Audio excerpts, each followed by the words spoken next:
dans un sursaut patriotique. Tout à fait. dem jënd abonnement mais au finish. Ouais. gis nga li leen ci dal. Tout à fait. Du point de vue technique, qualité, il y a eu beaucoup de problèmes. Non, c'est vrai, c'est vrai. En tout cas, comme je dis, aujourd'hui les compétences sont là au niveau de la TDS. Moi, j'ai pas encore pris fonction, mais en tout cas, jotna déglu, comme je dis, la directrice générale, elle a une vision très claire. Xamna lu mu bëgg, xamna fu mu jëm. Et là aussi, elle est entourée par une équipe compétente. Am na ñoo xam ne vraiment mën nañ def liggéey bi et la vision est claire. Et je suis convaincu, Inch'Allah, disons dans quelques mois bu mu fi ñëwaatee. naa leen wax ne def nañ jéego yi.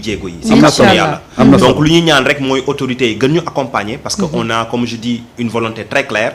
maintenant ñun nag dañuy dem pour parce qu'il faut savoir aussi que TDS loo am ay plan bu leer ak fi nga jëm. il faut derrière benn accompagnement waaw pour pouvoir notamment en termes de matériel en termes d'infrastructure pour pouvoir déployer wu idées yi ngay am mais en tout cas le plan il est clair TDS xam na fu mu jëm directeur général bi xam na fi mu ko bëgg yóbbu donc ñun on va tous travailler ensemble on va l'épauler pour qu'elle puisse atteindre son objectif. waaw nga yóbbante waale rek balaa muy dama koy yóbbante sa directrice bi. waaw il faut communiquer. parce que tey sénégalais yu bëri boo génnee ci biti ne leen TDS. xamuñu lu muy def xamuñu ko. waaw même bu ñu xamee li muy tekki muy télé diffusion xamuñu exactement lan mooy rôle am ak lan mooy taxawaayam ci penc bi et ça vraiment ça dafa traîner ci TDS ba tey sénégalais yu bëri xamuñu TDS. te vraiment bëgg nañ ko xam quand même. non loolu c'est un travail. pas juste de la directrice générale mais de toute l'équipe en tout cas ñun ñëpp nañ ci taxaw mi ngi def ay jéego moom wax dëgg yàlla mais ñun ñëpp nañ ko gën a dooleel yéen tamit mën ngeen si jàpp voilà pour parce que patrimoine je veux dire même su fekkee c'est une société anonyme état bi moo ci ëpp doole donc ñun dañ ko war a dooleel bu ñu ko dooleelee ben je pense que ça va profiter à tout le monde. d'accord Abdou Aziz sànq yaa ngi doon wax ci renégociation des contrats dégg nañu le premier ministre li mu ci wax suñu contrat yi ni nga xam ne noonu la ñu ko xaatimee Sénégal daanaka li mu ciy am sax duggul ci gafakaam alors naka nga mën a jàngatee quand même dans un pays ñu am autant de ressources alors qu'on fait partie des pays les plus pauvres ci continent bi. waaw je pense que répondre nga à la question c'est que xam nga moo tax njiit bu bon baaxul les gens doivent se poser la question pourquoi parfois il est possible de renégocier certains contrats. mais pour moi une réponse simple c'est que booy defar contrat muy defar yoon muy je sais pas contrat minier bu dee yow da nga def ci négociation bi dafa am benn clause boo xam ne dafa am xaalis boo xam ne yow sa poche lay jëm. xam nga loolu du lu ñuy déclarer. déedéet. mais day mel ni yow li ngay fay dafa am lu ci yokk. mais yow boo ñëwee ne man lii doon dem ci poche waa ji bu mu dem ci poche waa ji nañ wàññi ko mais tu peux renégocier. je veux dire ça peut être une explication c'est pas la seule explication. en fait ce que j'essaie de dire c'est que ñi fi nekkoon ñu bëri. am na contrat yu bëri dañ ko doon négocier di ci amaale ñoom loo xam ne ñoom ñoo ko moomal seen bopp. dugal seen poche waaw te loolu sénégalais ñoo koy supporter.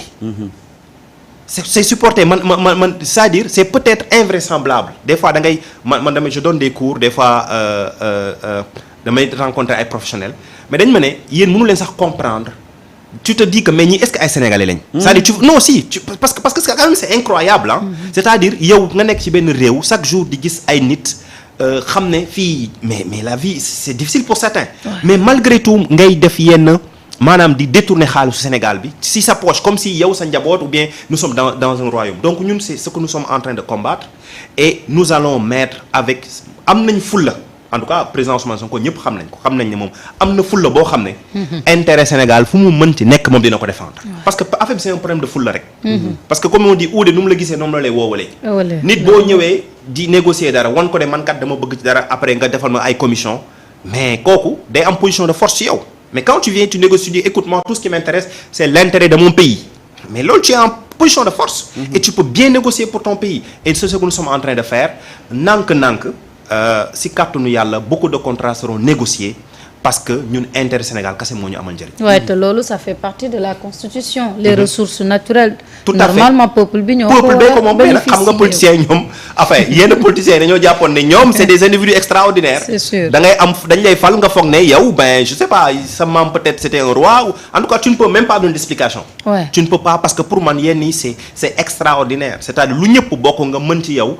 di si tibb mais c'est extraordinaire et c'est ce qui se passait ñun loolu la ñuy xeex et je pense que le président de la République wax na ko on va même introduire des lois à l'Assemblée nationale pour lutter contre la corruption parce que corruption dafa nekk fléau bu daaneel dëkk Afrique yu bëri. absolument te pollution dafa c'est-à-dire pollution nu mu grawee moo extraordinaire day daaneel réew. c'est-à-dire c'est comme ay max yuy lekk garab. buy réew mi di daanu doo ko yëg et ñun vraiment nous sommes résolument tournés vers la lutte contre la corruption xam nga dinañ vraiment xeex parce que bu nit ñi ragalee sàcc alalu réew mi rek di nga gis lu bëri dina. mais lutter contre la corruption c'est un peu difficile hein. wax ngeen ko mais comment vous comptez attaquer ce surtout au niveau de l'administration. mais à l'administration en mettant des garde-fous et le président de la République il l'a dit le premier ministre aussi l'a dit. C'est pas parce que tu es de Pastef ku fi juum ba sàcc alalu réew mi mais tu vas en prison tu vas croupir en prison. xam nga loolu leader bu la ko wax. yow boo doful di nga xam ne boo juumee ba jëlul dërëmu Sénégal. c'est pas le président ou bien son premier ministre qui ñoo lay protéger. entre autres en mettant des lois qui encadrent. aujourd'hui wax nañ la premier ministre wax na benn centrale d'achat parce que bu njëkk ba c'est-à-dire li xam nga c'est important il l'a dit gis nga ak xaalisu ku nekk fii sa kër courant bi booy génn courant dafa cher mais sa clim doo ko bàyyi noonu. télé bu boo ko taalee xale yi da nga leen fay leen télé bi. mindset boobu la ñu war a am c'est-à-dire on doit gérer les ressources de l'État comme un bon père de famille nga jàpp ne lii alalu réew mi la c'est-à-dire loo dul def sa kër bul ko def ci état bi et loolu c'est un état d'esprit. Tout à fait. Mais comme nit nag dafa doy waar état d'esprit kese doyul il faut beaucoup d'éducation beaucoup de garde-fous beaucoup de process. parce que bon man je voulais dans le privé yooyu itam dafay am mais seulement nu koy gars yi di xeexee. Il y a beaucoup de procédures beaucoup de validation maanaam balaa ngay jël yenn dépenses yi il faudrait qu'il y ait beaucoup de validation voilà chaque année ñu lay signaloo ay documents ay due diligence wax la kat saa yi lii boo koy def fii ngay jaar je pense qu'il faut faire ça et mettre des lois et sanctionner aussi sanctionner positivement comme négativement pour man si il y a un bon administrateur koo xam ne il a fait un bon travail sàccul àllu réew mi mais kooku dañ ko war a décorer wan ko en exemple à tous les Sénégalais comme ça ñu xam ne nag jub nag léegi am na njëriñ ci réew mi. Et ce côté-là, moi, j'ai eu à faire le tour des agences après un an bi ngeen nekkee ci pouvoir bi. Mais pour être franc, les mêmes habitudes la ñuy retrouver au niveau des agences nationales. Retard de terre yi jóge ci ba tey.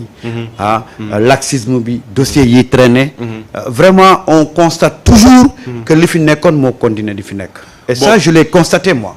Loolu erreur la en tout cas. Premier ministre Ousmane Sonko santuñu loolu je peux pas parler au nom des si agences man TDS lañ ma nommé PCA en tout cas on va veiller à ce que tout le monde se donne à fond bien entendu que les employés yu fay liggéey qui se sentent à l'aise qui soient heureux de travailler là-bas mais ñu xam ne nag xaalisu réew mi la ñuy gérer les gens dañ leen di fay avec les impôts des Sénégalais et bu ñu lay fay avec impôts des Sénégalais mais da nga am devoir de liggéey je suis d'accord c'est-à-dire dans le public wax ñu ci bëri dañuy lal basang parce que y a pas de pression dans le privé tu sais que tu fais pas de résultat tu mais dañ lay yóbbu fële tu dégages excusez-moi du terme moi je pense que culture boobu le président il a dit d'ailleurs le premier ministre mooy bi muy proposer les réformes de la fonction publique d'ailleurs yooyu ci la bokk et je pense que c'est un mindset ça va changer ça loolu c'est clair en tout cas nous constat bi nga def moom la je pense les plus hautes autorités constaté mais du loolu looy dindi tey doo ko dindi tey c'est vrai qu'il faut parfois des mesures courageuses